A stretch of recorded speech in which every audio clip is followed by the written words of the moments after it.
Hey, everybody, I'm Jamila McClooney, founder and CEO, financial advisor of Black Wealth Financial. You can check me out at getblackwealth.com. I have a card game. You can find that at loveandmoneygang.com. And you're listening to Black Men Sundays. It's a Black Man Sunday. Time to put all childish things away. I refuse to be the man I was yesterday. Gotta put my best foot forward and elevate. What's going on, everybody? This is Black Men Sundays. I'm your host, Corey Sylvester Murray, and we're talking about generational wealth, mental health, finance, and business. And before we introduce today's guest, my brother Eric from Huntsville, aka Hunts Vegas, Alabama. Who do you have for our Black Men Sunday Spotlight, my brother? Hey, thanks for that, Corey. I appreciate that. You know what, man? I used to live in the Sunshine State, and a lot of times it gets a lot of bad press. But I have something positive. Something positive that just occurred in Florida, and you might have heard about it or not, but let me just introduce you to this young soldier. That is Justin Ricketts. Now, let me tell you something about Justin. Now, again, for many, this guy here was made a perfect 1600 score on his SAT test. Do you hear me? A perfect 1600. Now, again, for many, the first take of the SAT marks the beginning of a 2-year-long process of studying, testing, and retesting, and in hopes of scoring high enough to satisfy a college acceptance requirement. But for this Suncoast Community High School rising senior, Mr. Justin Ricketts, however, this process was cut drastically short when he received a perfect score of 1600 on his first official test. Now, according to College Board, only 8% of class of 2021 scored a 1400, making Ricketts' score 1600 an incredible rare feat. Now, while many assume this rare score was born out of intense and persistent study habits, Ricketts just said, you know what? I didn't do too much. I just casually completed a couple of practice tests from the school. Now, Ricketts plans, he's been accepted already to 3 prestigious schools, which is MIT, Harvard, and Princeton. That's my spotlight for today, Mr. Ricketts, Justin Ricketts. Now, back to you. Shouts out all the way to Huntsville, aka That's Hunts right. Vegas, Alabama, man. So let's That's go on right. and So introduce fam, today's you guest. giving fam much love. So Well, you got to, man. Yeah. I think we don't won the national chip, man. You got to give us the love. for this year, for last year. So, it's the first time for everything, Yeah, we'll take it. We'll take it, my brother. I appreciate that. Let's go and introduce today's guest. This sister is a CEO, financial advisor, has a Bachelor of Science in Psychology and Chemistry from Howard University, Bison in DC. We love our HBCUs on here.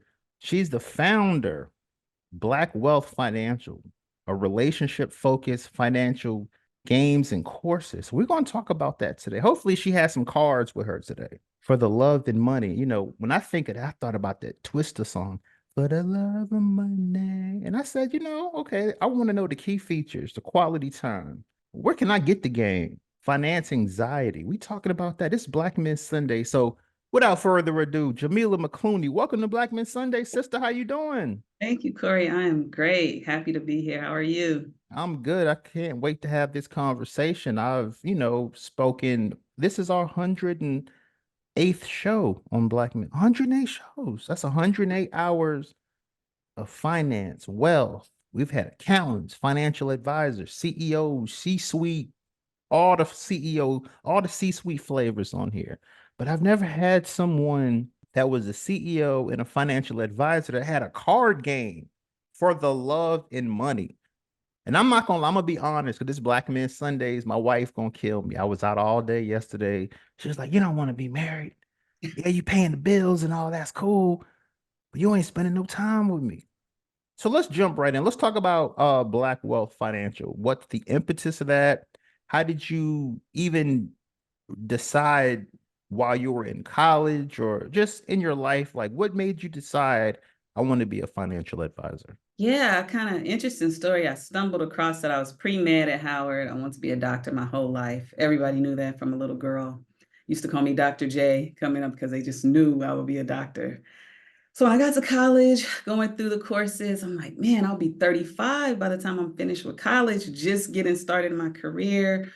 I don't want to wait that long. So changed over, started learning psychology. And during the course of school, I made so many horrible decisions. I talk about how I signed up for a credit card, 18 years old. They came to Howard's campus, set up the tents, free t-shirt, free Subway sandwich.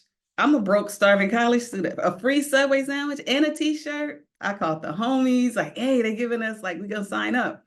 So I signed up for this credit card, Discover, they give me $1,000 limit, 18, no job. I'm like, oh, I won't really use it, but I'll get it and get the t-shirt and the free sub. Started charging little here and there. Oh, the minimum payment's only $10, $15. I can do that. And before I knew it, I was maxed out. Couldn't pay the bill. I didn't have a job. And so I quickly learned, at getting out of college, I had to repair my credit. There was just so many things I did not know and had not learned about money. Nobody told me, nobody taught me about credit. And so I realized there had to be other people who were facing that same type of thing. And I wanted to be a doctor because I want to help people. That's what I really love to do. So becoming a financial advisor allows me to do that. I get to help people every day with their money, change their lives with their finances. And so I get that same, I don't know if it's the same fulfillment, but it fulfills that part of me that I wanted to be a doctor to fulfill. So that's how I got started.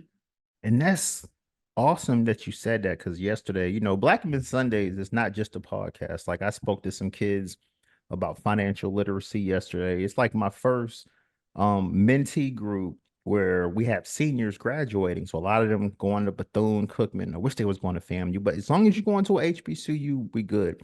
But I told them, now listen, let me give y'all some free game. When y'all step on that campus, at FAMU, it was called the Set. A lot of schools call it the Student Union. When you walk in there, like you said, you're going to see that Chick-fil-A. You're going to see them credit cards, and they're going to have them bonuses. But I say you got to be careful about that. So it's just amazing that you came out the gate with that. So, but let's talk about Black Wealth Financial, how you set that up, and what was the impetus for that?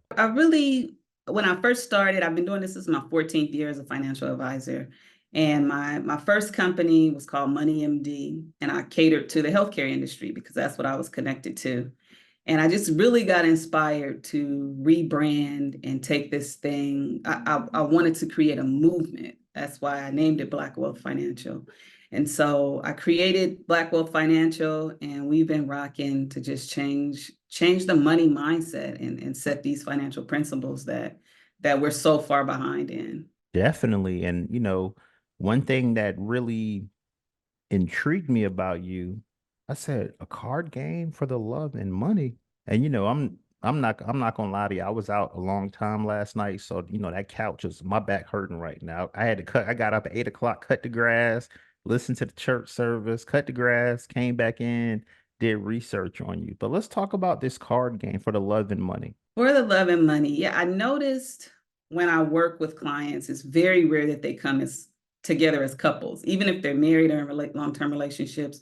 It's one person that's serious about getting their money together. Their partner is completely opposite and really has no interest.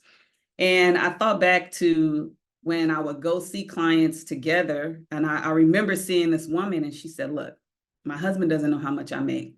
So when he comes here, don't mention that, because he's gonna make me pay more bills. And so I'm in this meeting and I'm thinking, wow, no, he doesn't know how much you make. Like, how can you guys be on one accord and work together? How's this money flowing in the right direction with the right foundation if you're not having these conversations? And so I realized there's a lot of secrecy and a lot of shame and a lot of conversations that just aren't being had. So I created For the Love and Money, and it's a conversational card game where you just low stakes, pull a card, and you have these discussions in a low key kind of environment where you can understand your partner's thoughts, their beliefs, their feelings about money, because we're all, raised differently, we come from different money backgrounds, and they're affecting how we make these moves with our money whether you're a saver or spender or whatever your thing is, it's uncovered in this game. So you can really have that, communication is the most important thing in marriages and relationships, and they fall in divorce for those reasons, finances and communication. So I combine the two so that they can have these conversations that they're just avoiding and just, avoiding. That's interesting, but because this Black Men Sundays, I don't play spades. I played hearts and I was pretty good, played spades. But where did the card game come from? No, so it's going to be completely different from spades and any other game you played. But it's so like you and your wife, you mentioned, you might be in a doghouse a little bit. So this will be something that on a date night you pull out. And I can guarantee you, maybe not you, but couples who have played this game, even long-term couples, people that have been married, they just have not, they uncover stuff they didn't know about their partners. Like, oh, okay, that's why you do this with your money, or that's why you look at it this way. You're really having the talks and the conversations. It might not come up in a natural, way otherwise. Definitely. And let's talk about the key features of this card game. 'Cause I'm really like, I kind of want to play it, but let's talk about some of the key features and how that would help me, because I feel like with me, I do Black Men Sundays, I work for the news, I have to edit the show, do my social media. So my wife says, "Well, you don't have no quality time for me, man." So how can we, like, what are the key features of the game and how does that help enhance us with quality time? Oh, this is quality time right here. This is that intimacy building, the communication, all the things that keep a relationship and the foundation strong. And so it's really going to allow you guys to connect. That's my goal, to really be transparent, uncover, your thoughts, maybe things that come up that you haven't even thought about or even understood how it impacts your life and your relationship or your relationship with money. And so I say this is a good date night game. You're just hanging out, want to just pull a few cards, and there's over 109 cards. So there's you don't have to play them all in one sitting, but it really is a place to promote intimacy and connection with your partner. Now So I this might got you. get you back on the right track. Out Okay, of the okay. doghouse for a minute. Okay, definitely not, because my next question for you, because like I said, I'm in the doghouse, so I know what it feels like. My back hurt, ain't feeling too good. I think my pit bull and my chihuahua are sleeping on my bed, on my side of the bed, sleeping good. Even though the wife even though the wife sleeps with Alabama covers on, so I'm glad I don't sleep on the left side of the bed. But anyway, so my next question for you is, like, when we talk about cards, the only fear when I was researching you is I don't want my wife to pull my card out of the deck. And now I'm a little open right now. So, let's talk about that a little bit for the brothers that are like, okay, I'm apprehensive. Like your example, you said they didn't want the wife or the husband to know how much money they made, but the bills are paid, life is good. But now we're playing this game. I don't want to pull the wrong card. And then the wife pulls my card, and now we having a whole nother conversation. And now I might be in the garage instead of the couch. So let's talk about that. Look, don't at me. I mean, I can't help you on that. But the vulnerability that is necessary in relationships, this is hopefully to remove the shame, because there's a lot of shame a lot of times with money that we're facing. And again, a lot of these things we don't even realize. We're kind of operating subconsciously. We don't even know that we're feeling this way about our money and we're handling our money in certain ways. So hopefully with the vulnerability that could come out, it will promote the closeness and the intimacy that may be lacking or strengthen it in the relationship. So where can we purchase this game, Jamila? You can go to loveandmoneygame.com. That'll take you right to the Amazon link. You can grab a game there. And you know what I'll do for your listeners? I'll give a code. I'll give a code for Black Men Sundays. I'll run it for 7 days. From a promo code, we'll do 25% off for Black Men Sundays. So use the code Black Men Sundays. Go to loveandmoneygame.com. We'll run it from the 21st to the 28th. And I hope you guys can grab a game and play it and give me some feedback and see how it enhanced or what it uncovered in your relationships. a lot of people that I speak with nowadays, especially black men, even sisters, but I feel like the sisters are so elevated above the black men now.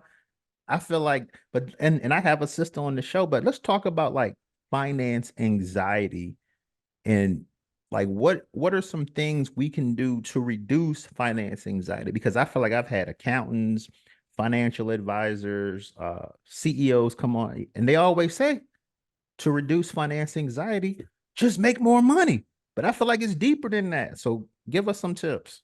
Well, I think that's a loaded question, right? In order to really deal with financial anxiety, we have to be honest and aware that it's there. A lot of us are just carrying it. We're doing what we saw our parents do or didn't do, and whatever that is, we're just running with it. And so I think really delving into the physiological responses when you get money and what that feels like, right?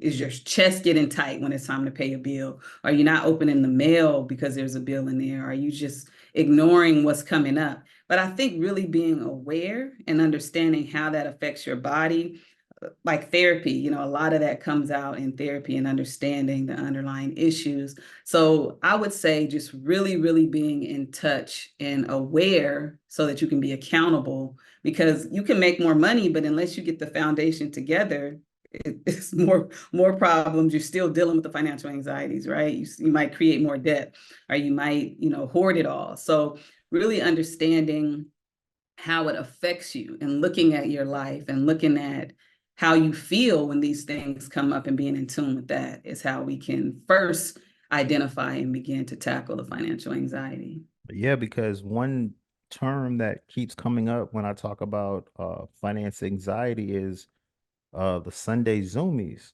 And at first I was like, what's a Sunday Zoomie? And I had my licensed clinical social worker who's also the official Black Men Sundays mental health expert. And I said, oh, that's what that is. So you telling me on a Monday morning, I might have played 2K all Friday night, Saturday night, even though Kayla gonna be like, dog, you lying, you ain't played 2K like in over 90 days.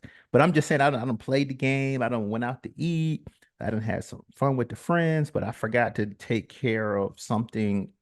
Oh, the water bills due Monday. Oh, I forgot to pay her. They gonna cut us off 9 a.m. I ain't even gonna be able to take a shower. I'll just say take a shower, but you know what I was about to say. But yeah, but the thing about it is that's real. 4, 5 in the morning, you wake up and all kind of my chest is tight, my heart beating like I'm like, man. And then everything that I should have did Friday night, Saturday night, and sleep comfortably Sunday into Monday, I wake up 4 a.m., do all that, and then I get back in the bed. And now guess what? I'm up for the rest of the day.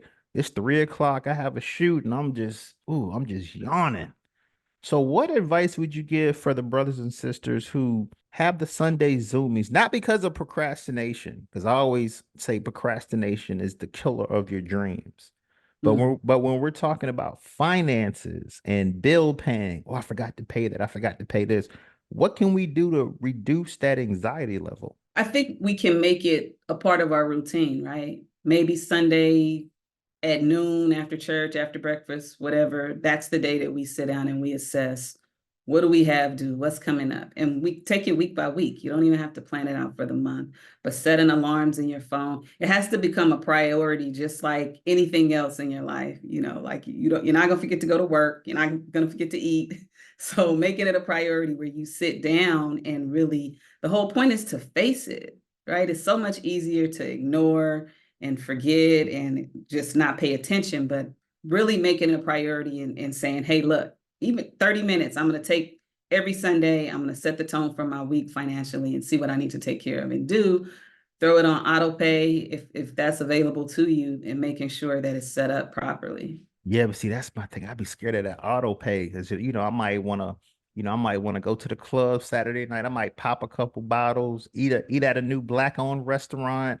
I'll walk out with like a $300 bill, and then that auto pay come out, and sometimes it don't go through, and I'm like, water's off. The wife looking at me like, why the water off? Why it's dark in here, bro? I can't even like do what I have to do. That's real. So I don't had that happen Yeah, that's and my common. checks ain't light, you know what I'm saying? So Before I let you go and let my brother speak, 'cause my brother Kalali looked like he ready to get busy. You see my brother with the beard on, with the orange shirt. He looking like he from Syracuse, but he from Virginia. Bad news. Well, actually, he from Phoebus area, Buck Road to be exact. But let's talk about your education. Because one thing I love about Black Men Sundays, and one thing I love just being a mentor in my community. I'm in Apopka, Florida, home of Warren Sapp, a lot of brothers, but a lot of students now that are seniors. When I spoke to them yesterday, like 10 years ago, when I would ask these same kids, what school I'm going to Florida State. I'm about to be a Gator. I can't stand the Gators. I don't lived in Tallahassee, ate Guthrie's, went to FAMU. So it's Florida State, Florida, but I don't do Florida Gators. But I noticed with you, you have a Bachelor of Science in Psychology and Chemistry. So let's talk about how has the chemistry side helped you professionally? I definitely think it's made me, you have to have an analytical mind to deal with that. And so the way that I analyze finances is definitely based off of that chemistry background. The behavioral science background allows me to really understand the thoughts, the feelings, all those underlying emotions that come up. So combining those together really has helped me be well-rounded when I come to this financial picture and really understand, I think, the holistic background of how it all plays in together. Perfect. All right, fellas, the stage is open. Let's go. All right. Well, this is Kalali Dope. I got a couple questions to ask you. First of all, I always like to thank you for taking time out to come on the show and do the show. So I know you spoke about being on one accord, in terms of finances, like married couples being on one accord in terms of finances. And I applaud you for creating that game. I think that's something that could, that card game, that's something that could really help a lot of married couples have conversations.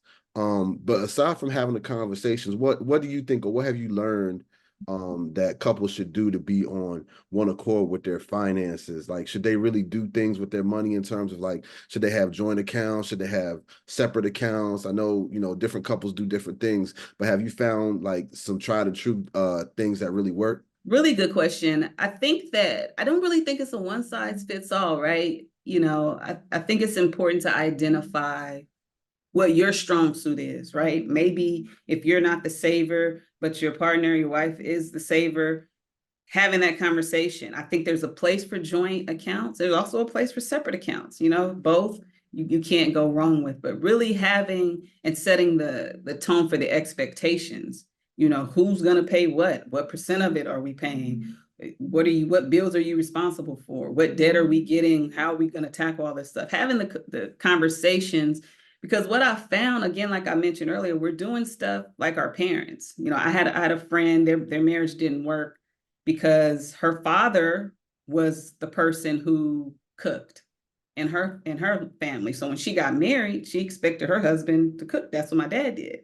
His mom cooked, and so he expected her to cook. So already off the bat, there was a big confusion and tension over the expectation of dinner, of something that could have been discussed and set the expectation. So I really think having those conversations to operate in your strength is good for those couple conversations with the money. So why do you think people aren't having these conversations? Like, one of the things you said was maybe they're a little bit shameful about it. Do you think there's like, I guess it's kind of a two-part question. Like, do you have any ideas on what the source of that shame might be, or do you think there might be some other reasons, or is that the main reason? I think it's loaded. There's so many things that we're dealing with, and then coupled with the society that we live in today, with what we see on Instagram and what we kind of measure ourselves with. So there's constant things that are popping up that may make you feel insecure, make you feel, have self-worth issues. So I think it's very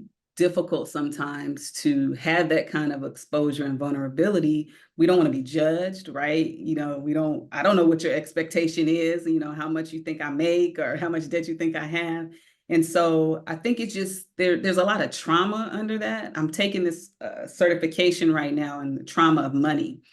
And it's been so eye-opening learning how any trauma that you've had in your life, it doesn't even have to be money related. Anything that you grew up in or experienced is shaping how you deal and manage and handle your money. So there's a lot of stuff under it that we may not even be aware of and know that's there. So, and then being ready for what comes up, right? That's why a lot of people don't go to therapy, because it's like, man, now when I know, I have to do the work now, right? Like you can't just now you know, now it's action time. So it's a lot of stuff that has to be uncovered and kind of worked with and dealt with. It's not an overnight thing. So I think the process, the vulnerability, and all the emotions that come up really keeps people just fearful from sharing. Got it. So yeah, so definitely, as you've already said, I think the best thing is try to have that transparency and communication.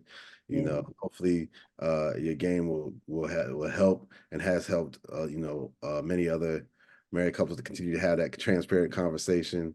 About finances, and hopefully other things as well. As you open up about finances, you can open up about other things as well, because I know that's a difficult conversation. We all, Yeah. those of us who are married, we all having them conversations, and they ain't the cutest conversations to have. You know what I'm saying? Right. So definitely appreciate you coming on the show. That's all I got. Thank you. I appreciate it. You said trauma. So on our show, we talk about generational wealth. We've talked about generational trauma. We've talked about generational poverty. But let's talk about, if I'm playing this game and my wife makes more money than I do, am I vulnerable playing this game at that point? Or will the romance still be there? Or is she going to be looking at me kind of like, mhm. You gotta take that up with your wife.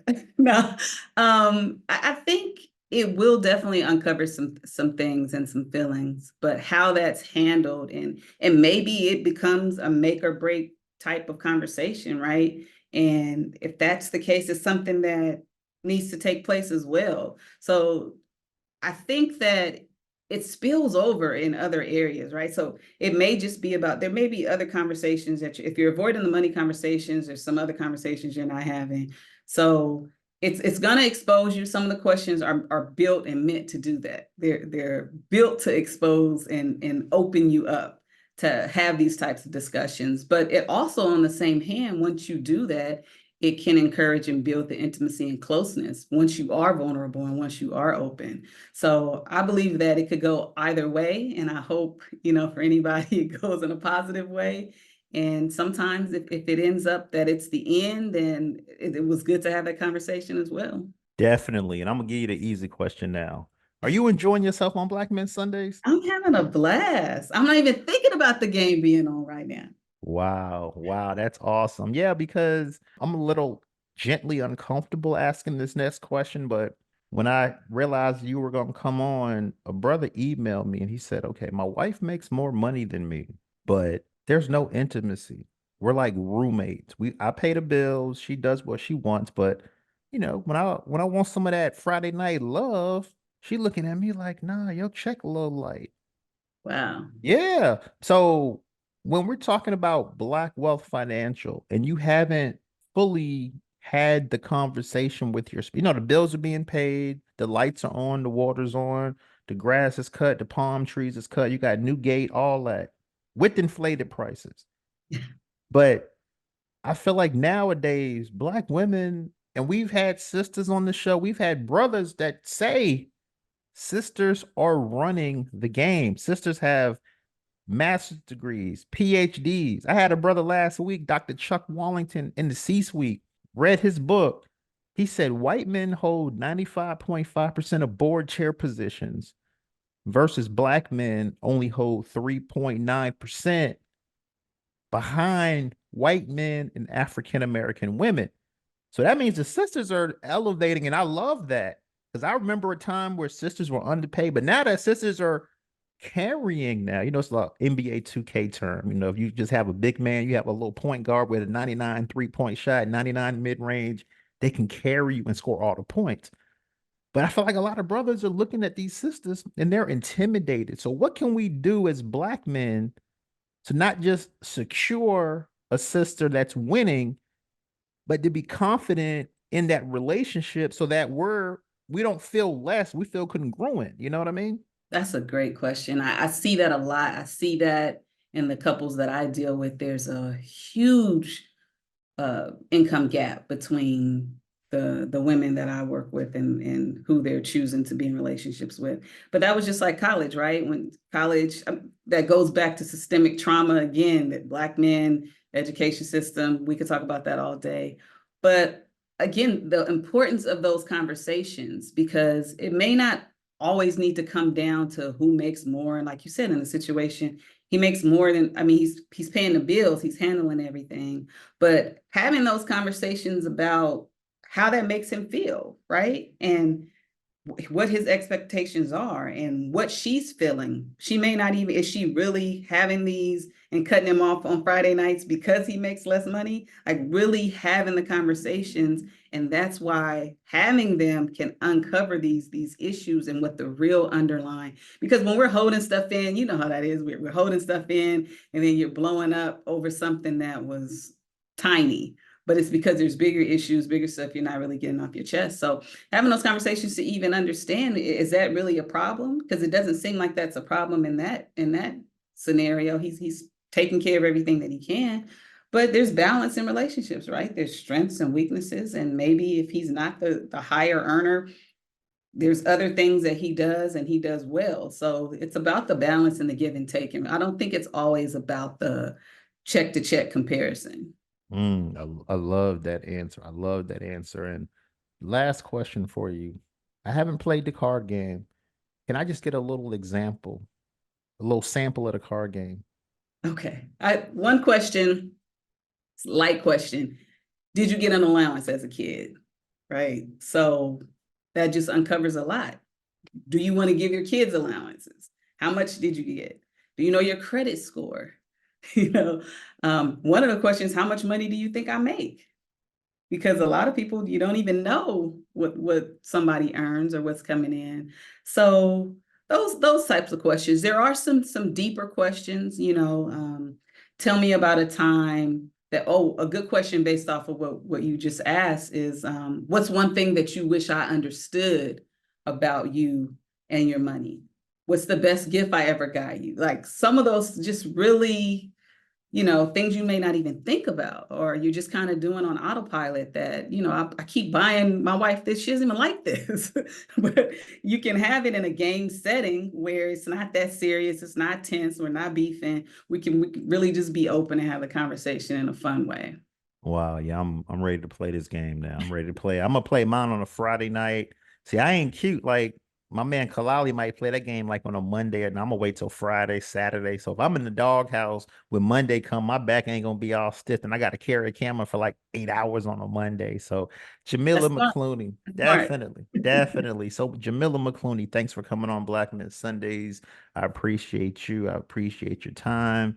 The CEO, financial advisor, Black Wealth Financial has a card game. I've never heard a financial card game for the love and money. I'm gonna tell you, I'm gonna have to get Twister on the show and do well for the love and money. I can hear it already, you know. I So love again, that. definitely. So again, as a Bachelor of Science in Psychology and Chemistry from Howard University, you know, FAMU over here, A&T, Norfolk State, Alabama A&M. I appreciate you and thanks for coming on the show, Queen. Thank you, Corey. I really appreciate being here. I had a blast. Thank you guys, all the questions, good times. It's a Black Man Sunday.